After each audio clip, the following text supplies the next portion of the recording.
Umphakathi ushaqekile kulandela ukutholakala kwalezidumbu. Abanye bathi bezwe eqhuma isibhamu izikhawu ezingama-20 izolo ebusuku. This morning we were called to attend the scene here at BP Garage, Freedom Park, Devland along the Golden Highway, where the body of 5 unknown males have been found to have been shot.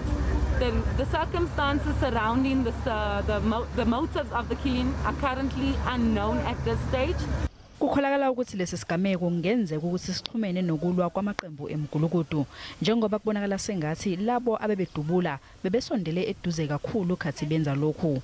Izidumbu zezisulu zitholakale eduze komgwaqo nalapho kumbiwe khona amakhebula ogesi. The police request anyone who may have information that can assist with the investigation to please contact their nearest police station or the Crime Stop line at 08600 10 Abantu abebedlula ngendlela bathi laba abadujiliwe bebegqoke njengabantu abasebenza ukuqoqa udodi.